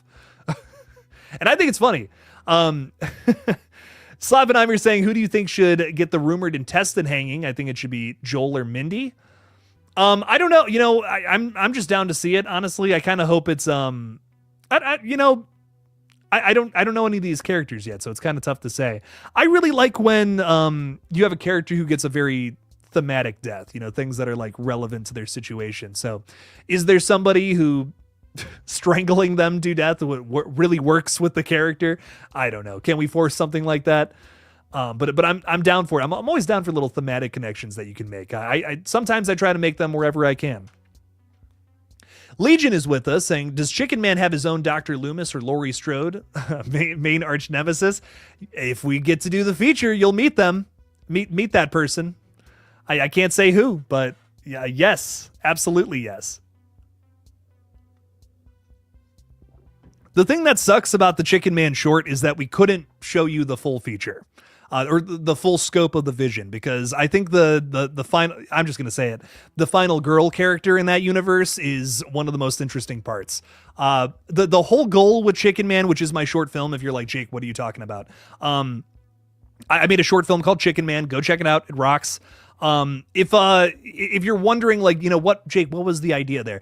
I really wanted to just make some sort of twist on the same idea of a slasher villain. You know what I mean? This is a slasher who is kind of being controlled by what he thinks is a ghost of his dead son. And I think, that was interesting to me. But, the other thing was, how can it makes a final girl that also has some sort of weird thing going on. And that's definitely a part of all this, but we couldn't, with the very little money we had to make the short, we decided, hey, let's tease the killer. And we'll tease when we eventually make the feature, that'll be the fresh thing about it is, who is the good versus the evil, right? And there's a very interesting, we have a very cool, weird idea for a final girl character. So hopefully we'll be able to get that in there somewhere. One day we'll make that movie. Do a part 2. There's a part of me that wants to just make it into a web series just to do it. But man, like I have a whole thing for a feature that I think would just be so cool. So one day, it's one of those things that like that's a project I'm saving down the line when I actually have like some big film money. But one day it'll happen. I'm keeping it in the back pocket for now as these channels grow. But maybe one day we'll be able to do that and finance a whole thing. Allison Matichak is saying, did you ever meet famous people at cons? Yes, I was terrified to meet Andy for obvious reasons, but she exceeded my expectations and both of us were in tears from all the emotions that were being shared. That's wonderful. Oh my God. So I've met a few people. God, I don't even know where to start. So I met Matthew Lillard a few times now. He is unbelievably kind. Had some really fun stew conversations with him. Trying to think who else. I met Bill Moseley at the premiere for Stream in New York City, which was really cool. I was too chicken shit to talk to a lot of the other people there, but I did end up talking to Bill Moseley, which was so dope. I can't even tell you. Chop Top and Texas Chainsaw 2. I mean, he's just he's a legend, is what he is. So that was really cool to meet him. I've met the Scream bathroom girls, the girls who are making fun of Sydney in the bathroom. I've met them on multiple occasions now. Nancy Ann and Leonora are incredibly kind. We would love to have them on the page sometime. I'm trying to think. I've met a couple of people. That's why I'm struggling here. Mark Burnham from the Texas Chainsaw Massacre 2022, it was really funny conversation about that. But that's a whole thing. Oh, I'm trying to think who else, just to give you another. James Jude Courtney from Halloween 2018. I've met him, and he was incredibly nice. So it's funny, I was at Scarefest 2 years ago, in 2023 with my father, and I went to go meet some people down at a bar, and who was hanging out there? It was James Jude Courtney, Nick Castle, and I can't remember the dude's name, but the guy who plays young Michael Myers in the original 78 flick, he's all grown up now and kind of unrecognizable. They're all sitting at this table. It is a table of Michael Myers. And, from a distance, you wouldn't even know it. But, to all of us, all the horror fans sitting there, we're just like, oh my God, all the Michael Myers are sitting together having a beer. That is crazy. And Nick was so unbelievably kind. I did not get to meet him during the day at the con. We actually, we were kind of like, I'm so sorry to bug. It was one of those things where we're like, I'm so sorry to bug you, man. Do you mind if we get a picture? And he's like, of course, no worries. It's all good. Nick Castle and James Jude Courtney are so unbelievably nice. Oh my God. But that was one of the funniest. That was definitely one of the funniest experiences, because I mean, it's just all these Michaels having a drink. It was so funny. And I think we were even talking about Halloween. And I think at one point James was looking at us like, oh shit. I hope they don't recognize us. I think we were getting into the trilogy. We were talking a little bit about the new movies, but it was funny. It was a really fun time. But honestly, though, and one more story, and I'll shut the fuck up. But Derek Mears, who plays Jason Voorhees in the original, in the remake, I mean, I don't know. Like, I've met a few celebrities at this point and had some great conversations with them, but I swear to God, Derek Mears wanted to talk with us more than we wanted to talk with him. It was awesome. I mean, he was so into it. He was such a gentleman. He is gigantic. He's a huge man. He's so tall. He's so intimidating, but he's the friendliest, cuddliest. Is that a word? I don't even know, but he's a cuddly little teddy bear, and he plays Jason Voorhees in that movie, and I can never watch it the same way ever again for that reason. But he is unbelievably kind. If you ever get a chance to meet Derek Mears, do it. He's not just Jason too. He's in a bunch of other stuff. He's in the Swamp Thing, from like one of the Swamp Things. I can't remember which one, but I don't know. He's a terrific actor, and he was just such a kind dude. Like, I would, even if he wasn't Jason Voorhees, I would hang out with that guy. Like, I don't know. It was really cool, but. And all the Terrifier people too. Fuck, that was a tangent and a half, wasn't it? All the Terrifier people are so nice. Oh my God, so many, multiple conversations with all of them, and I can't even believe I can call some of them like true friends as well, which is really nice. But a lot of really good people a part of the Terrifier team. Legion is saying, Jake, did you know that one of the actors that plays Jason, he had a dental appointment and he didn't want to take hours taking off his costume as he walked in, and told him he was there for an appointment, casually sat down in full Jason costume and had his teeth worked on. That's funny. That's ridiculous. If you had to work on Jason's actual teeth, I mean, we're like, we got to rip these things out, dog. These are old. Jason's been eating rabbits in the woods, probably. Does he believe in brushing his teeth? Probably not. Come on now. You guys saw that Shaq in part 2. I'm really feeling a nostalgic horror movie tonight. I was telling Madison, excuse me, I was telling Madison the other day that I was really feeling Hellraiser. I got to put on one of the Hellraiser movies tonight. It's been way too long since I've watched those, and I think the original trilogy, like the first 3, are just perfect. Like, I love all 3 of those movies so much. So much fun. But that or like Friday Part 2, I think sounds really good right now. Definitely feeling that. Madison is saying you've met David Arquette. I have met David Arquette as well. I totally forgot. I always forget about that because it was so quick. We met David. We got in and out with David Arquette because he had a very long line, and we did not want to keep him waiting. But he was awesome. David Arquette was great. I told him I was like, dude, Dewey's alive, man. He's like, you're damn right. I think he was super into that. I remember it was the one thing I got to say to him before we had to move. But he was all about Dewey being alive, man, which I thought was cool. But he was really kind, really kind dude, really fun. I love David Arquette. He was super nice. We need to finish School Spirits first. I know School Spirits is really good, by the way. This is a great note to end the stream on. If you like Scream and you haven't seen School Spirits, I recommend it. It's a pretty solid show. I'm really hit or miss when it comes to the teen drama stuff. A lot of it does not work for me. Madison knows that. And we started this show School Spirits, and it's pretty good so far. I gotta admit, with each episode, I'm liking the show a lot more. We're 3 episodes into it, and the mystery has accumulated into this big old nasty thing. And I'm like, ooh, okay, where is this all going? I like it. Who do you think you did it as of right now? I'm not gonna say. I don't know. Something to do with the teacher. I know that much, but I don't want to say any more than that because I don't want to spoil anything. Some people haven't seen it. It's a very good show, though. I actually I'm kind of considering doing some sort of review video on it on this page because I have a lot to say, a lot of fun things to say about it. And having this Patreon series is great, by the way. Let me tell you, because I'm able to talk about more things and not be like, oh God, it's not going to get any views. I wasted my day, like because that's unfortunately the mindset that I get myself into sometimes, which is really bad. You shouldn't get if you do YouTube, don't get yourself into that mindset. Make stuff, post stuff out there, man. And see what happens.